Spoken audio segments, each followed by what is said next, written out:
Poor farm girl saves millionaire from forest bad boys. What happens next will shock you. Elizabeth's hands were covered in dirt, her back aching from hours of tilling the sun-baked soil.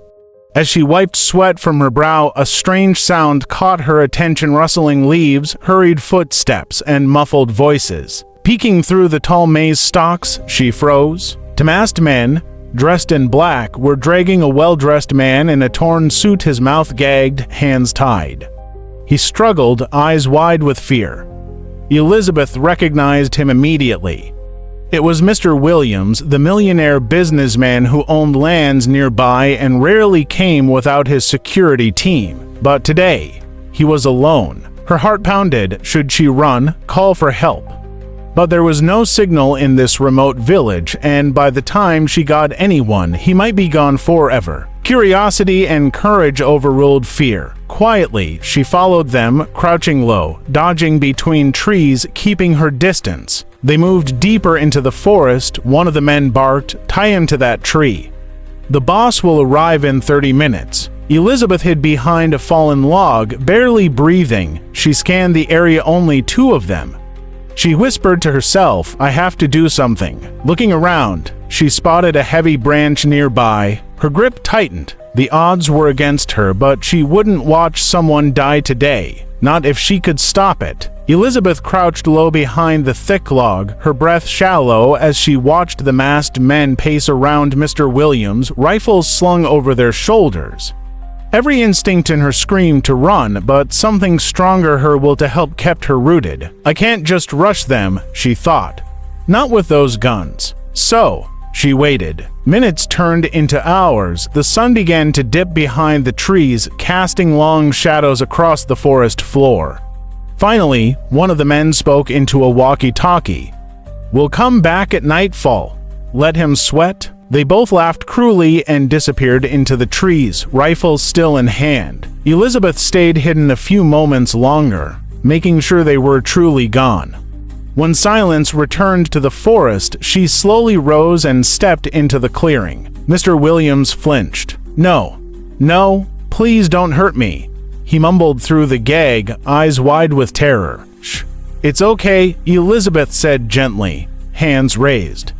"I'm not one of them. I saw everything from the farm. I followed them. I want to help you." He blinked, still uncertain. She approached slowly, then knelt beside him and began untying the thick ropes that dug into his wrists. "I swear, I'm just a farmer's daughter. My name is Elizabeth," she whispered. "You're safe now." As the last knot came loose, Mr. Williams slumped forward, exhausted and trembling. "Thank you," he said hoarsely. "I thought no one would come." Elizabeth looked toward the path the men had taken. "We need to leave now, before they come back." Elizabeth wrapped Mr. Williams' arm over her shoulder, supporting his weight as they moved quietly through the dense forest. The path was uneven, roots and thorns catching at their feet, but she pressed on, whispering encouragement. "Just a little more. Stay quiet," she said, her voice calm but urgent. Williams winced with every step, his body sore from the ropes, but he nodded. "I'll try. Thank you." The forest thickened, shadows growing longer, birds scattered as they passed. Elizabeth knew a narrow path farmers used to cut wood. It could lead them to safety, but they had to move fast. Back at the tree, the two masked men returned, expecting to find their prisoner trembling in fear. He was gone. "What the hell?" one of them barked, spinning in circles, rifle raised. "He was tied here. There's no way he got out on his own," the other growled. They scanned the ground, footprints, fresh ones led away from the tree. "Someone helped him," the first said coldly, "and they're not far." Without wasting a second, they began following the tracks, their boots crunching over leaves, rifles ready. Rage burned in their eyes. Their boss wouldn't forgive failure. Back in the forest, Elizabeth paused, hearing a faint snap of branches behind them. "They're coming," she whispered, eyes wide. Williams tensed. "What do we do?" She looked around quickly, spotting a fallen tree up ahead. "There. We'll hide and wait for them to pass. Then we run." She pulled him forward, heart pounding. She had saved him once. Now she had to save them both. They crouched beneath the thick roots of the fallen tree, barely breathing. Every rustle of leaves made Elizabeth's heart race. Mr. Williams gripped her arm tightly, his body trembling. Minutes passed, still no sign of the masked men, but something felt off. Elizabeth slowly peeked out from their hiding spot, eyes scanning the dense trees. "No movement," she whispered, "but I don't think they're gone." Mr. Williams nodded, whispering back, "They might be watching, waiting." The forest had gone to quiet, and naturally so. "We can't stay here," she said, urgency creeping into her voice. "They're out there somewhere." They moved carefully, every step measured, avoiding dried twigs and rustling leaves. The deeper they went, the thicker the forest became, until they finally reached a clearing only to be faced with a new problem. A wide, rushing river stretched out before them, its currents fast and unforgiving. Elizabeth's eyes widened. "We need to cross before it gets dark," she said, scanning the area. Mr. Williams stared at the water, fear flashing across his face. I don't know how to swim." Elizabeth knew they had no other choice. "The longer we wait, the closer they get," she said, stepping into the cold river without hesitation. The current was strong, tugging at her legs as she pushed forward, arms slicing through the water with practiced strokes.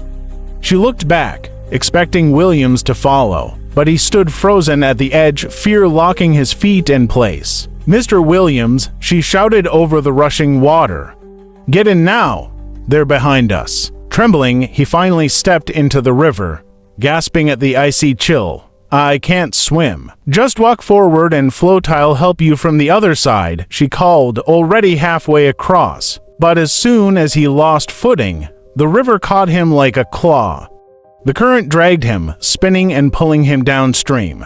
His arms flailed wildly, head dipping under. "Elizabeth!" he screamed, choking, coughing, reaching for anything. Elizabeth froze for a second, eyes wide in horror. He was being taken. She turned, calculating there was no way to reach him in time from the middle. Her only shot was to swim to the other side fast and cut across from there. With all her strength, she kicked harder, powering to the far bank, heart racing. She had seconds to save him. Elizabeth's feet hit the muddy riverbank with a splash, gasping for air. She didn't pause.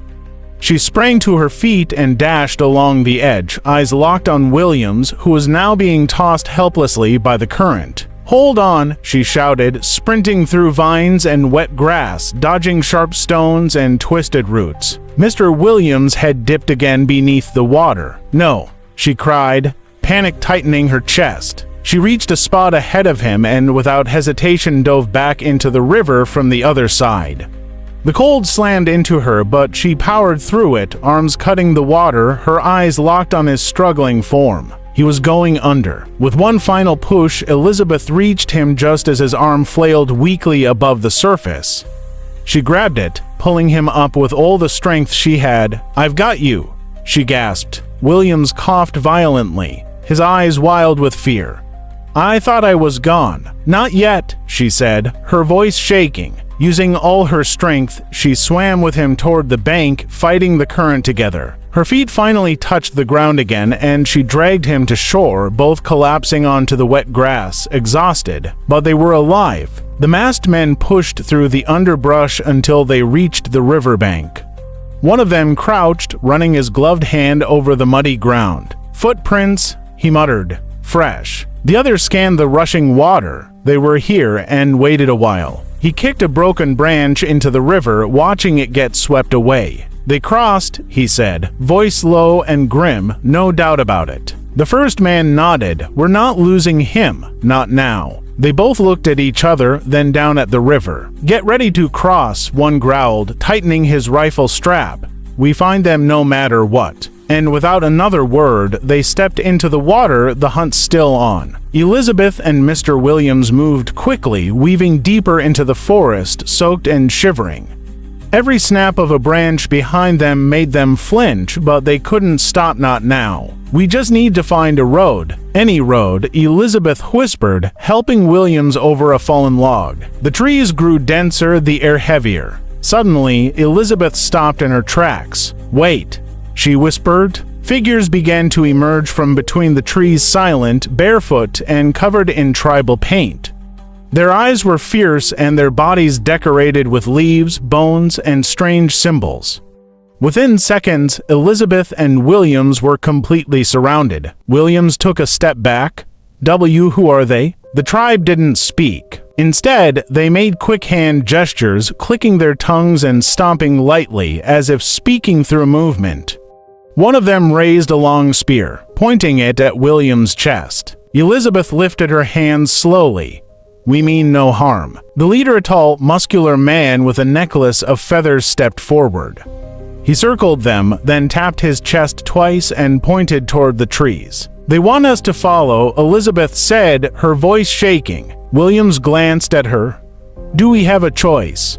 Two tribesmen came forward and tied vines around their wrists, not tight, but firm. Guided by silent, watchful eyes, they were led into the unknown. The silent warriors led them deeper into the forest, moving in single file through thick undergrowth and narrow paths that twisted like a maze.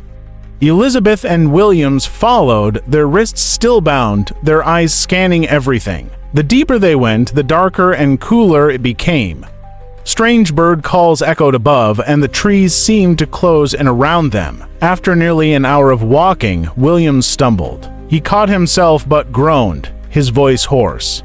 Elizabeth, I can't, I need water. She quickly held his arm, steadying him. Just hold on. They both stopped, and Elizabeth looked toward the nearest tribesman, gesturing urgently.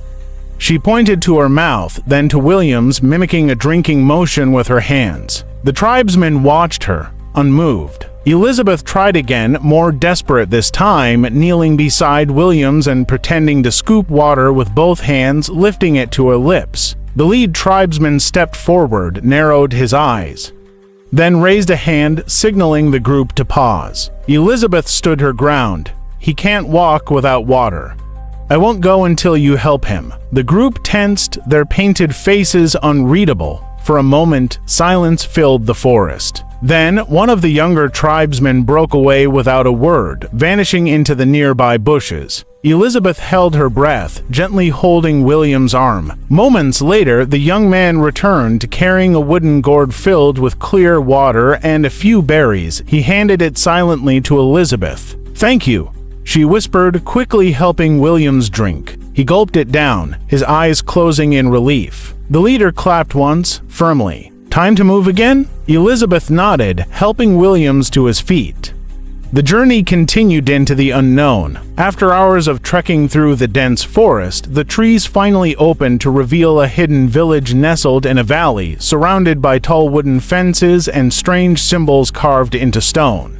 Smoke curled from small clay huts, and children playing with sticks stopped suddenly, eyes wide with shock. Some of the villagers gasped, others whispered among themselves, pointing at Elizabeth and Williams to strangers with unfamiliar skin and strange clothing. Elizabeth clutched Williams' arm, unease crawling up her spine. The warriors led them through the village, past staring faces, until they reached a large hut at the center, clearly the king's palace. Guarded by tall men with bone-decorated spears, the place radiated power and fear. Inside, the tribal leader stepped forward and knelt before the king, a stern old man with feathers and gold rings around his neck. The leader spoke quickly in their native tongue, using dramatic hand gestures. Elizabeth and Williams couldn't understand a word, but the tone was grim, and the way the villagers reacted made her stomach twist. Then the king stood, nodded slowly, and raised his hand. The room erupted in approval. One word stood out among the chants: sacrificia. Elizabeth's heart dropped. Williams looked at her, pale. What did he say? She swallowed hard, eyes locked on the king. They're going to sacrifice us. With a wave of his hand, the king gave a sharp command in his native tongue. The warriors responded instantly, stepping forward and grabbing Elizabeth and Williams by the arms. Wait, please, Elizabeth cried out, struggling. We're not here to hurt anyone. But her words meant nothing to them. Williams looked dazed. They're really going to kill us, for some festival. The warriors pulled them out of the palace and toward a small, worn-out clay hut at the edge of the village.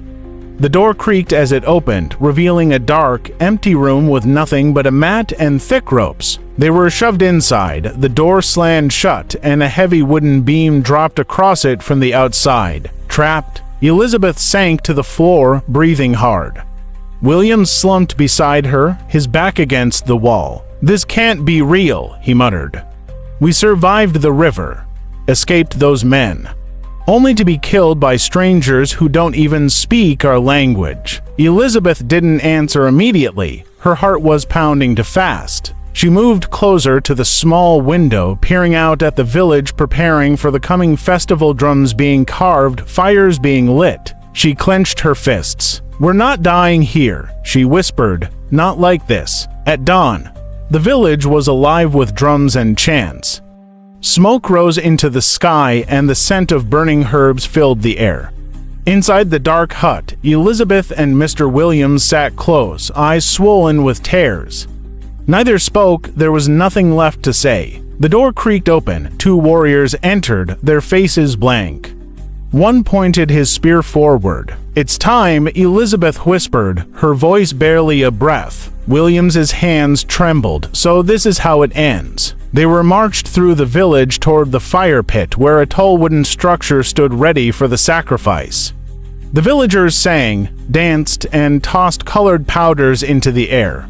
Flames flickered and rose, hungry and wild. Just as the warriors raised their arms to present them to the crowd, movement stirred in the bushes behind the fire. Masked men stepped out, guns slung on their backs, eyes cold. Elizabeth's heart dropped. The warriors turned, confused, but before anyone could react, the masked men stormed forward, shoving aside the villagers and grabbing Elizabeth and Williams roughly. One of them spoke in a low, angry voice. "You thought you could escape." "No, please," Elizabeth cried. "Don't take us." They didn't listen. Without a word, they dragged them both back into the forest, disappearing into the trees once more. From sacrifice to captives again. As the masked men dragged them deeper into the forest, Elizabeth stumbled, her hands still bound.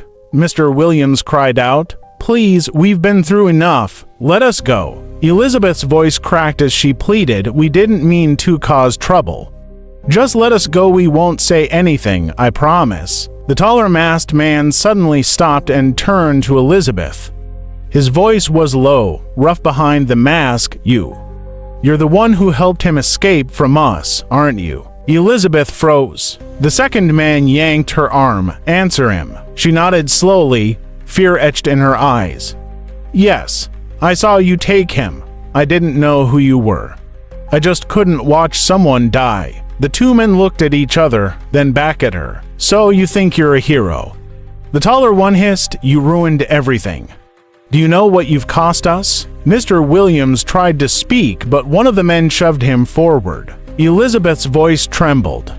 "Please, he was suffering. I just wanted to help." For a moment, silence hung in the air, then the man pointed a finger at her chest. "You're brave, I'll give you that, but bravery doesn't protect you here." They continued walking, the forest growing darker. Whatever plan these men had, it wasn't over yet. The masked men forced Elizabeth and Williams deeper into the forest, unaware that every step they took was drawing them closer into a trap. The leaves rustled gently, but this time it wasn't just the wind. Hidden in the trees, camouflaged and armed, elite military forces lay in wait, silent, watchful, patient. Then, just as the captors reached a narrow clearing, the forest erupted. "Drop your weapons, hands in the air," a voice thundered. From all sides, soldiers emerged, rifles raised, boots pounding against the earth. The masked men spun around, stunned. One reached for his gun, but a warning shot hit the ground inches from his foot. "Next one goes through your leg," a soldier barked. They froze. Elizabeth gasped, eyes wide with disbelief. "The army. They found us." Within seconds, the masked men were on the ground, disarmed, their hands bound tightly by military ropes. A female officer rushed to Elizabeth and Williams, cutting their restraints. "You're safe now," she said firmly. "We've been tracking these men for weeks." Williams dropped to his knees in exhaustion, tears of relief rolling down his face. Thank God. Elizabeth looked around at the soldiers and then at the men who once held their lives in their hands. The nightmare was finally over. By evening, the soldiers escorted Elizabeth and Mr. Williams out of the forest and into the waiting arms of emergency responders. Sirens wailed, cameras flashed, news crews lined the streets outside the city hospital. The story spread like wildfire. Poor farm girl saves kidnapped millionaire blazed across headlines. Elizabeth, once just another face in the village fields, was now a national hero. Interviews poured in.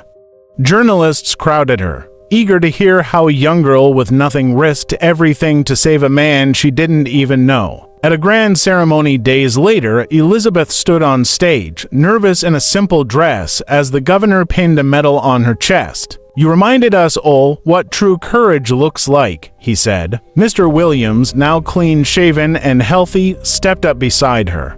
He took the microphone, voice thick with emotion. "She didn't just save my life. She gave it back to me." He turned to Elizabeth, eyes shining. "You'll never walk in rags again.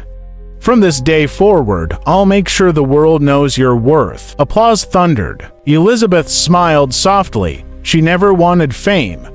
She only followed her heart. But in doing so, she changed her world forever. Fade to black. True courage isn't about wealth or power, it's about doing what's right, even when you're afraid. One act of kindness can change a life and the world. Thanks for watching. If you enjoyed this story, don't forget to like, subscribe, and turn on notifications so you never miss an upload. Your support helps grow this community and brings more thrilling stories your way.